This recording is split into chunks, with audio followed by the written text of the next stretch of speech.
every nuance that makes you literally is perfect for your destiny. Ooh. And God is literally going to work all the things that he needs to work out of you out. But don't let anybody else in this industry or in life make you want to hide that or move that away. Just recognize that they're not bad people, but we're just not aligned to be a team. Now I don't gotta treat you no type of way because this might not work out right here, but I know my God is working something out for me and for my good through that. So I don't gotta treat you no type of way because it's gonna work out for me. Hey y'all, welcome to Inside Out Podcast live at BraveMaker Film Festival. This is the first time Inside Out Podcast has ever been live. The intention of this podcast is to enrich your life with behind the scenes interviews and conversations from thought leaders, entrepreneurs, and creatives about how they live their lives from the inside out. Enjoy.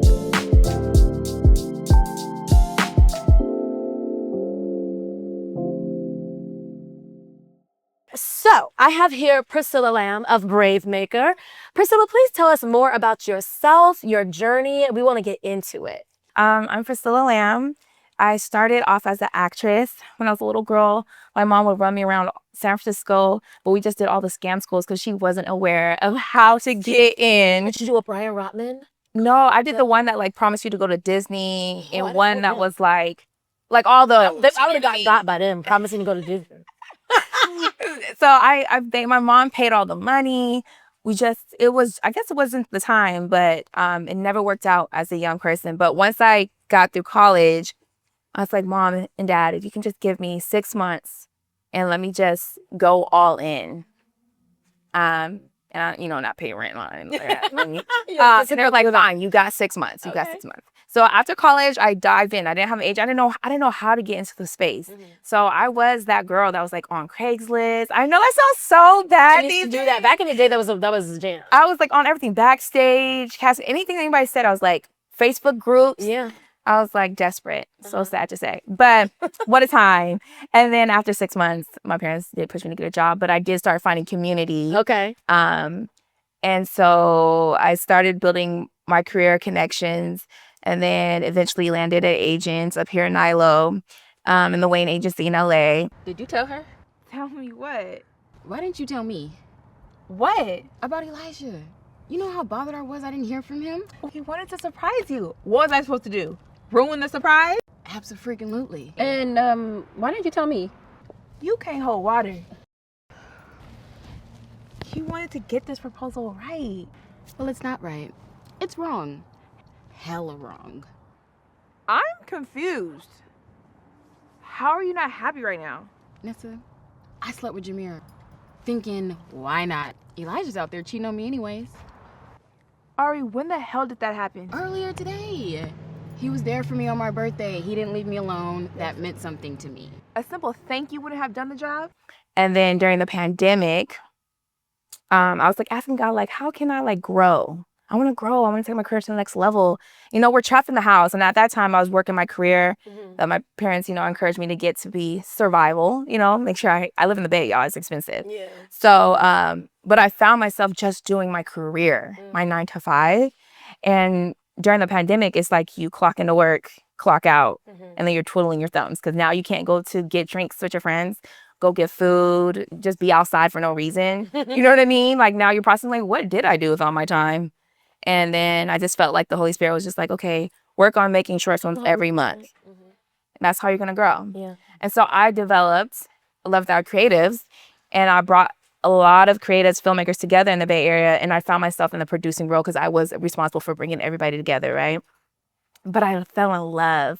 I got burnt out. I couldn't make it doing it every month. But I found a new love, which is also producing. And so with 11th Hour Creatives, we do one short film a year. And the goal with my collective is to provide a space for minority, mainly Black filmmakers in the Bay Area to practice their craft in a real life setting of film. Okay. And it stems from, in the Bay Area, filmmaking is really white and Asian. I am half Asian, so shout out to the Asians getting through the door.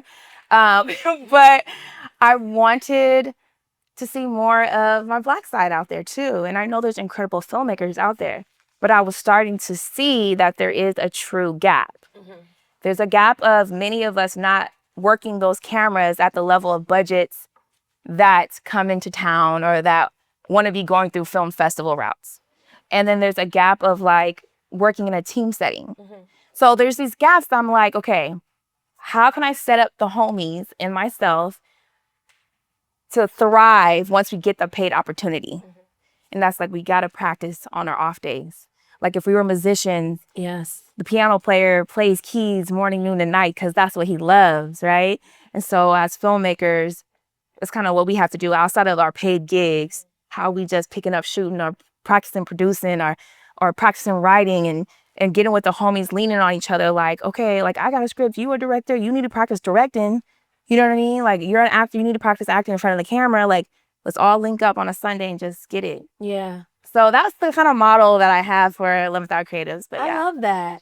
What would you say to filmmakers like myself who are from the Bay, but then I done gone to New York and I done gone to LA? What do you have to say to us? Like, come back home, build here, help here. What do you have to say about being able to build and create? Because the thing is, it's so funny. Who was I speaking to yesterday? Was it you? I don't know who it was. It wasn't you. We were talking about how this is an interesting time because you kind of see there's starting to become a leveling out because of things changing in Hollywood. But then things are really starting to grow. Because this is still California, but people always, even being in New York, I'm like, oh, I'm from Cali. Like, I love LA. I'm from the Bay Area. I'm from the Bay Area. It is not the same as LA. You know, shout out to LA. Thank you for keeping me, but it's not where I'm from. But what do you think? How do you think we can continue to pour into the film community here? You know, the creative community here at home. Yeah, no, I will never discourage anybody from branching out, trying a new city, because one of the things that we talked about here at the festival is that you actually have to live life as a human being and be well-rounded. And so when you do get to get life experiences of living somewhere else, understanding other people's culture, like when you come back home or you tap in or past resources, we only grow at home as well. So I think that there's a lane for everybody. I think there's filmmakers that are meant to branch off to different cities and different genres and go kill it and then pass off by email or coming back home to do panels and workshops, resources to help people that their path is to be here and to put boots on the ground like Boots Riley and yeah, you know what I'm saying? Like them and that are like, I'm gonna stay in Oakland and kill it out here. And so to bridge that gap, I think we all have a role to play. And as long as we tap in and work with each other's strengths and weaknesses and keep together as a family and a community, we only can get bigger still. I love that. Yeah. I love that. Yeah. Speaking of community, what a beautiful segue. What does the word collective mean to you? Yeah, so collective means to me like a group that is like working towards a mission. So I put 11th hour creatives, and the end of it is a collective because we are, our annual short film is trade for services. So no one gets paid. So we all come on board with the idea of like, I know my service is in need of your service to get the film done. And that's every role, from the director, the DP, to the editor, to the colorist. So that's like the collective, like all of us working together to get this one goal done.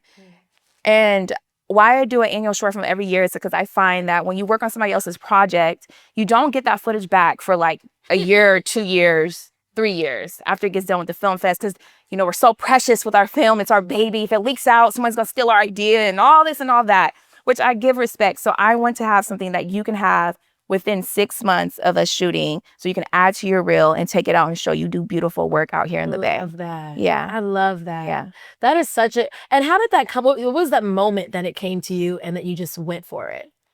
I think it's just been developing. Okay. The concept of my my production company has just been developing. At first it was just for me to grow, right? Just innocent, just me wanting to grow with the homies. And then to being like, no, oh, there's a need, there's a gap. And I want to be a resource for Black filmmakers to be able to jump and leap. And when they get in those paid spaces, thrive and survive and just soar and bring us with them. And it's still developing. But the turning point is like every time I get on a set and it's just like, white and Asians, or every time I get in a producer's room and I'm trying to put a Black filmmaker in the crew as a department head, and they're like, okay, but none of us has worked with him, so is he cool? Okay, so, we don't really know, because I work with this homie all the time, and I know that we gonna be able to go through a 12-hour day, some hiccups, and it ain't gonna be no problem, but I don't know if he gonna not have no attitude at the end of the day. You know what I mean? Or like, okay, you say he's cool, none of us can vouch for him. Do he got a reel? He don't got no reel. He ain't got no website. Like, he or she, whatever so it's like getting to these producers tables and just being like, I know I want more color in the room, but like there's a gap of like all the things that are needed. You know what I mean? Yep. And to be like, no, yes, all these Black filmmakers right here, anybody tied to Left Out Creatives, they in the process of being ready to go. I love that. Yeah. Doing the work, girl. You are. You are. So you produce powerful shorts like I Thought You'd Never Ask, One Chew at a Time, and Alex is a Queen. They're not just well-crafted, they're very purposeful, right? So of course, yeah. So how do you decide as a producer which stories to champion? Yeah, so that has been growing with me as a producer because I'm fairly new on the producer side. But as of this past year, I solidified that I want to do Black and Asian-led films. Okay. I'm very clear on that. Those are the narratives that I want to do. I'm very clear that I want my films to end with a message of hope. So I want my audience to leave feeling whatever story I'm attached to, like, okay, I'm hopeful. And whatever conversation piece it is. Like, I don't know if you guys watch One Piece on Netflix. Okay, yeah. I haven't seen that One Piece. Yeah, it's like an anime live action. And let's fire, right? So I was watching it. I left watching the whole series like, I'm Lucy, bro. Like, I believe in me. Like, what? If you don't believe in me, what? Get off the ship. We're about to be pirates. What are you talking about? So, like, I remember, like, off the couch watching that One Piece series. Like, that's how I want my audience to feel. When they leave, like, like, I believe in me, or, like, I feel hopeful, whatever is going to happen for whatever situation I'm focusing on. So those are my pieces when I look for scripts now that, like, okay, you have that. Okay, it's well written. Yeah. Because producing, you guys have to pour your heart into it. I don't know about you guys, but I'm a producer that I would put money up, even my own money, into the projects that I do. So it's like, if I'm putting my money up that I work hard for, you know what I mean? Like, if I'm slaving 16-hour days to prep, and then during production days still figuring it out, and then post-production still, like, I want to make sure at this point in my career, just still very young, that I can fight for this story. Yeah. That I'm proud. When the audience leaves, I know they're leaving better people than they came into the theater. So yeah. I love that. What advice do you have for our directors, writers, even actors who are, they're not sure how to find a producer like yourself who's really willing to champion and be fired up for a project, come rain, sleet, or snow? Yeah. How do they find that producer, or moreover, what are some very specific traits they should look for in a person's character? Because it's a character thing, you know what I mean? Like, it is a character thing, and I have, as a producer, in my producing career for film, produced with different filmmakers who, I mean, I came out of grad school producing, and we were all actors, and so the majority of my colleagues, and so they didn't really want to produce a lot of them. They wanted to act, and I really knew how to produce because I produced theater, so I had that. But they didn't have the heart to continue. Because and that's not bad, it's just what was driving them was not deep enough. It was not rooted enough in the creation of the work. They wanted to be featured in the work, which is fine. It just needs to be rooted a little deeper than that to produce. Yeah, that's a great question. I'm really honest, I don't have the answer. Because What qualities about yourself do you think you bring? What about you that you think make you the producer you are? Yeah, and I'm gonna preface it because I didn't go to film school, right? I didn't get to tap into that network. I started on my own feet, just trying to find community. And in my journey, I've been very blessed to find people like Tony Gapstone, who's the founder of BraveMaker, and that's been my mentor in this game.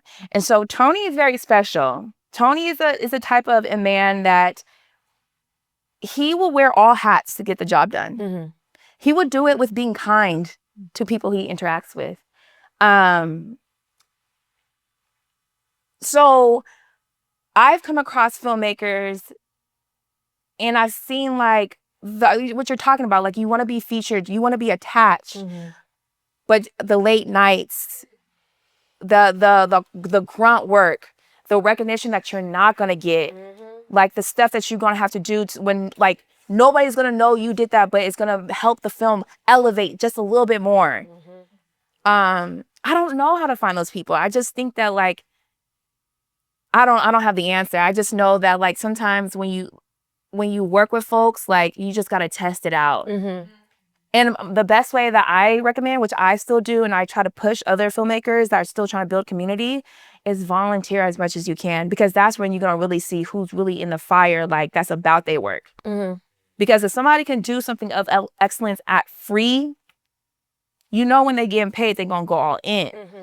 You put some money in my pocket, okay, we gonna even go up more. But like as on a free level, you see that I have that work ethic and I have that attitude and that mindset that when it's a hard day, a long day, at the end of the day, I'm not gonna throw you no attitude and act funky. You know what I mean? Like, no, she's still kind, even though we just knocked out 16 hours and she didn't deserve to have a 16-hour day. You know what I mean? That's like really we get to see people. So that's what I would recommend. I don't You're have the actually, answer. you had a bunch of answers. Ronnie, it was a bunch of answers. When you watch the playback, you'll realize, I know what I'm talking about. I might know a little something, you know? I might need to add motivational speaker to my right. Oh my gosh, thank you. Yes, you do. Definitely, right? Definitely. Let's give her a round of applause because you were, Priscilla, like, so kind. When we first met in person yesterday, and you would think that we already knew each other. She's just like, hey, I know, no, we just met yesterday. We've just been corresponding via email. We had one Zoom. And we've only been acquainted for about 6 weeks. Maybe, right? Like 6 weeks. But when you know, I saw her, she's like, hey, and she recognized me. That's a big thing too. Know the faces of the people you're working with. You know what I mean? So when they come to set or if they're coming to festival, whatever it is, you're able to recognize them. I'm just gonna add on to that. I think one of the things about me is like I come from a family that treats folks like family. So my goal here at the festival, because I am the director of community engagement, is that like I know I don't want to take away from you feeling special, but I want everybody that has this badge on that I give that. Because like you, like for example, this beautiful lady right here, my sister, she drove from Sacramento to be at this live podcast to be blessed with wisdom and information. Thank you for coming. Wow. And she's a screenwriter. And I know how intimidating it is to walk in these spaces, to be in a room like Regina Holes, who have done great things, award-winning filmmakers, big executives.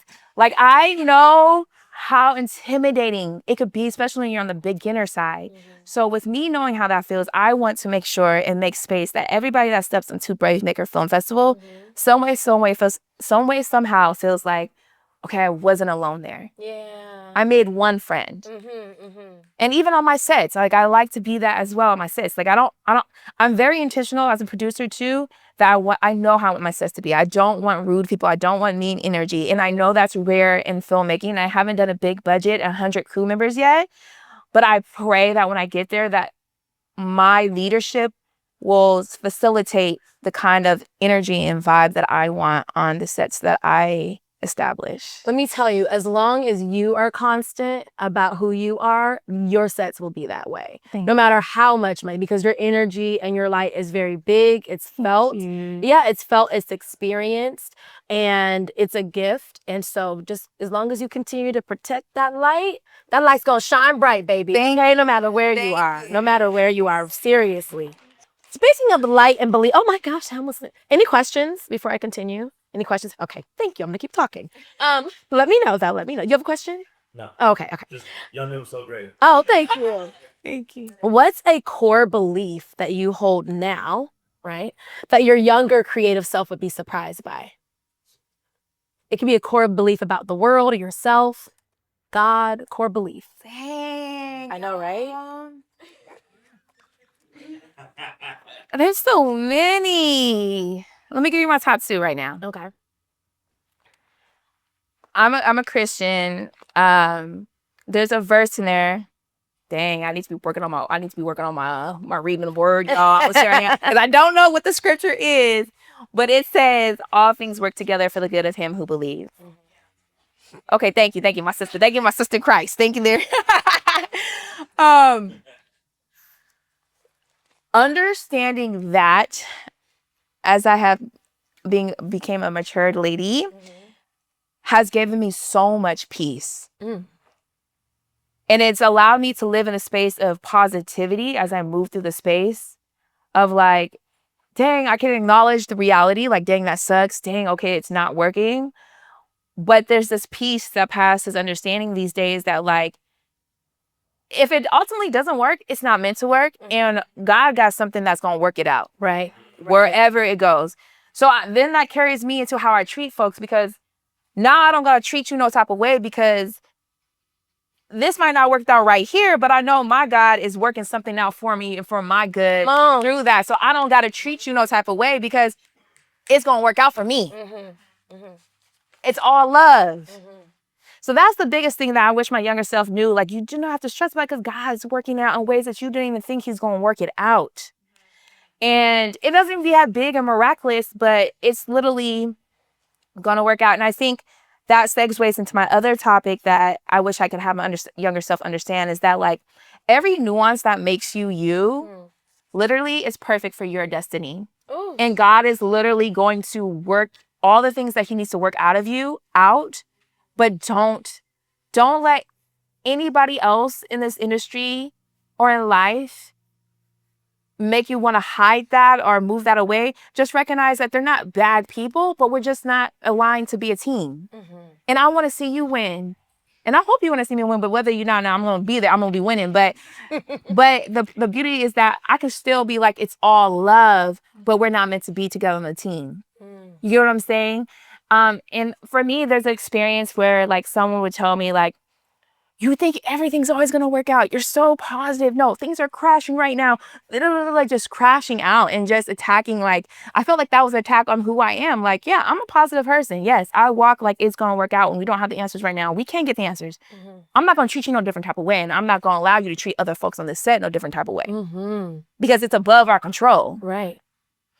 And so I recognize with that filmmaker, it's like, you don't like working with folks that have this mindset, or you do and you don't know how to handle or work well with that.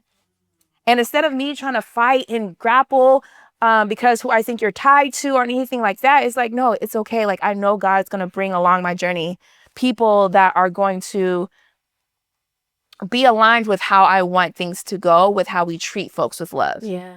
And how we move. I love that. Yeah, those are the two young things I would tell to my younger self. Like, ooh, you be preaching to her. Speaking of alignment, when you are feeling stuck, how do you get back in alignment? Is it prayer? Is it relaxing? Is it going to the pool? Is it all of it? It's prayer. It's being with my friends. My best friend Claudia, shout out to her. She's the one I hop on the phone with anytime I'm feeling down low. My twin, I call her twin, but we're best friends too. Christania, my cousins. Really family, like cutting off film stuff and just go be with family. That person with your family. Yeah, just go be a human being, just do life. That recharges me. And then I find myself like, okay, I got enough energy to get back in the game. You know, Christina just spoke to us about her adventures in Harlem, being in Harlem, trying to PA and being like, okay, her mom being like, figure it out. And then it ended up working out. And it turned into $50,000. Okay, Jesse Jackson. Okay, Jesse Jackson, $50,000. Okay. She went there for a purpose and didn't even know the purpose was. I was literally on Craigslist every single day, making a way to pay for my ticket back to Oakland. But during that time, I had made a documentary at Howard. Hurricane Katrina had hit in 2005. And me and 500 other Howard students, we went down to gut out homes and to help with the community. But we started to see that there were other problems that going on in New Orleans after Katrina hit. I went another time. I think it was another year, the year following. And again, I brought my camera. Filmed all this stuff. And I was just like, I don't know what to do with it. A contest happened. As I'm in my friend's Harlem apartment, they were like, hey, we'll give you $50,000 to make a pilot. You just have to make a trailer. And I'm like, let me just edit this thing on my Final Cut Pro on my thing because I'm bored. Next thing you know, 4 months later, Jesse Jackson is telling me that I want $50,000 to make a pilot with young people rebuilding in New Orleans. Have you had a moment like that, recent or the past, where a failure ended up being the biggest win you could have imagined it being? I haven't heard ones like as dramatic as hers. Hers is like, okay, you go. That's you writing out a fairy tale. You know what I'm saying? Like that's some stuff that's like, oh, that's a movie right there. I haven't had anything like that, but I would say the little affirmations that have been along with my journey. So my recent film that I just produced is called For the Culture, and we shot it in Oakland, Berkeley, and Vallejo, and it's about this Black and Filipino young mom. She suddenly loses her Filipino mother, and the film follows her as she discovers her identity and her cultural ties to her Filipino roots and how she's going to pass that down to her son. We had a limited budget, y'all. And one of our locations was a small apartment in Berkeley. And if you guys ever been to Berkeley, like downtown, like the college area, it's tight down there. Yes, them little buildings is tight. So we had about a 20-person crew in this little apartment. So there wasn't enough room for wardrobe. There wasn't enough room for hair and makeup. So they staged in the hallway. Mind you, we're beginner filmmakers, right? So it's like, we didn't get no permits. We didn't ask the building if we could like be shooting there. We just did it off the strength of like, bro, let's just do it. We have 2 days here. Let's be incognito as much as we can. And let's see what happens. So since we didn't fit in the apartment though, we like took up the whole like hallway of the like apartment. So like other people that live in the apartment hallway were coming out like, wait, huh? Wait, what? And of course, you know what could go wrong, right? One resident was not happy with us being in the hallway and being right in front of her door, having stuff around her door. And we were just like, bro, if we get kicked out of here because they report us, like that's $10,000 down the drain. And what are we going to do tomorrow? Because we're supposed to shoot here tomorrow.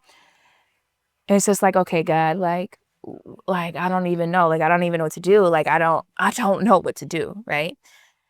Mind you, like, you know, of course, me and the director and the fellow producer was like, it would just be, would that not be bomb if somebody just like offered us, like the craziest idea, right? Offered us to stage in their apartment. Like, right? Like that crazy idea, like, we're just like, no one's even that, like, what? That's just crazy thinking. You guys, I kid you not. After the resident lady reported us, I went to go do something towards the end of our shift, I left for the day because I had a premiere for another short film at Grand Lake Theater. And whatchamacall called me at the end of their shoot day. They're like, you're not going to believe it. The door down were 2 college filmmakers. And they were like, are you guys shooting a movie? Are you guys shooting a film? Can we just help out in any way? Like, can we just... And we're like, yeah, for sure. Like, you can PA. It's like, you know, if you guys want, like, you guys can even, like, stage your stuff in our apartment for the next day. And I know you guys are shooting tomorrow. What? You guys can stage it in there. What are the effing odds, bro? Like, the craziest idea of, like, a neighbor would, like, just randomly be so willing to let us take over their apartment. So when I came to set next morning, all of our equipment's out the hallway and it's staged in their apartment. They're PAing for the rest of the shoot. Wow. And they were great. But it's like, those are my little miracles that I'm like, okay, God. And when I got to set this morning, that manager, the building manager for sure, knocked on the door for us. She finally came. She's like, I just want to let you know there was a report. What's going on?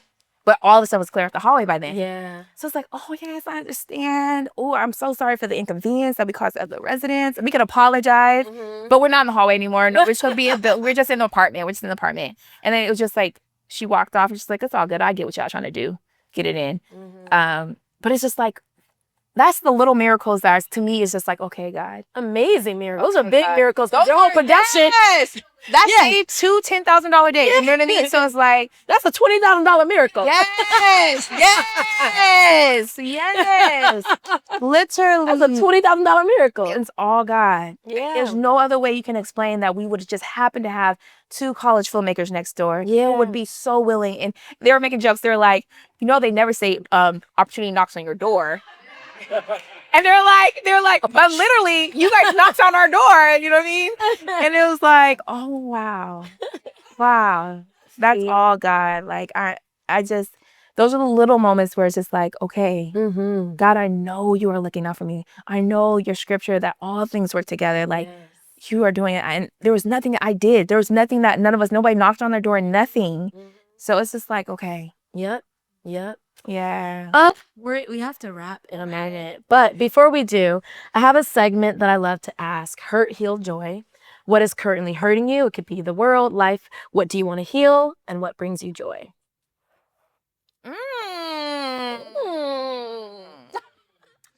You know, for the hurt, I'll keep it in the world of film. Last year, which was 2024, I had a lot of film hurt. I fell out with a filmmaker that I thought was a homie, that we did free stuff together, and that anytime I could find a paid opportunity, I would pass it his way. And like, I thought that like we would hold each other down. And I brought him on to a paid gig, and it just went left. Oh my God. And I did have to fire him. And I thought that relationship could be salvaged, because I said, like, this project isn't working, but I know you. Like, I know you. And like, just trust me, like, we'll get together in the future. And it just never recovered.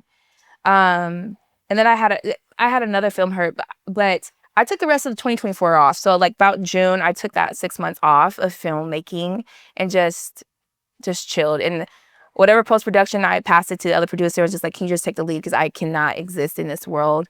And I just want to give room for, like, film hurt is real. It is. Film hurt is real. Falling out with relationships with people who you think you're friends with, or think, like, you know what I'm saying? It's real. So that was a hurt that was very real for me. The healing that I've been doing, I did get into therapy. Like, I like, y'all, it really hurt my heart. That, like, film, like, oh my gosh, I'm tearing up now. That was really hurtful. And, you know, it's hard to lose relationships when you're in this game. It's hard. And to think that, like, you putting people on in these rooms saying, like, okay, you know, you gonna act right, because I'm like, you know, we the only 2 Black people on the set. You know what I'm saying? You gonna, and also the embarrassment, and it was really hard. The healing that came from it was talking to other friends in the game that I could lean on.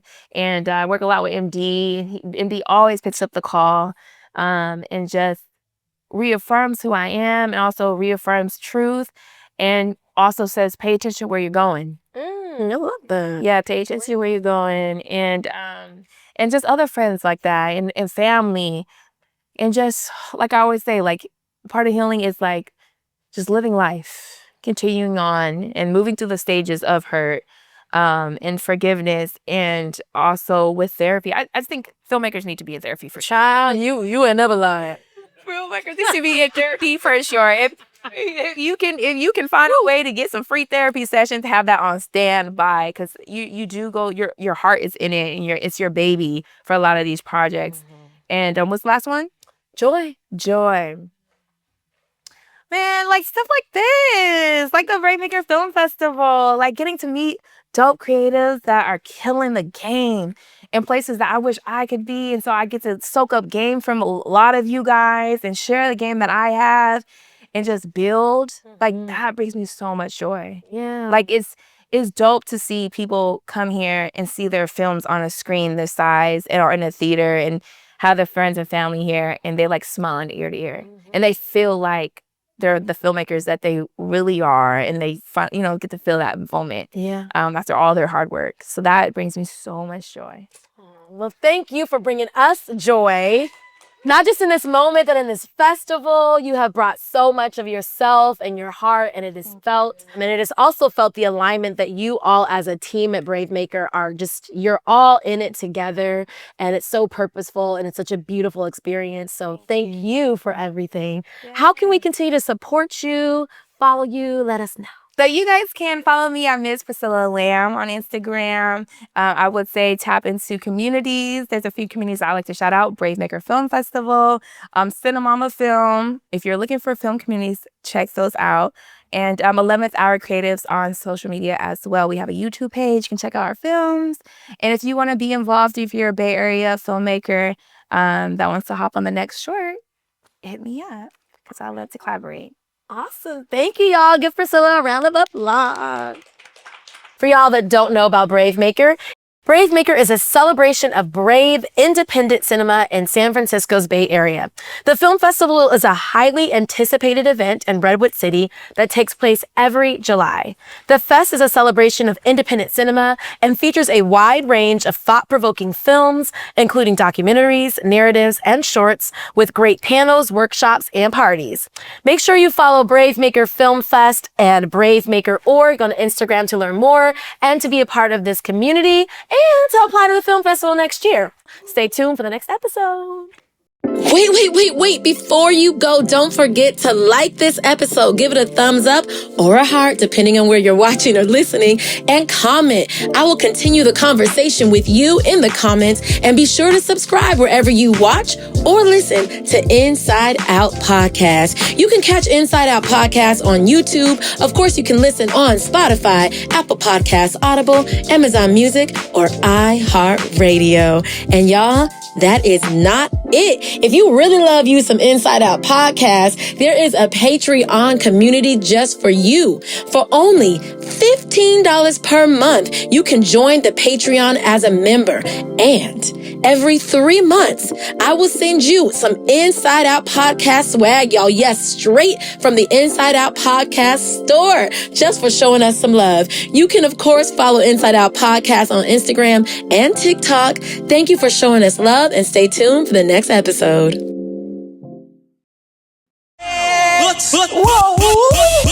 Drop it, shake it, pop it.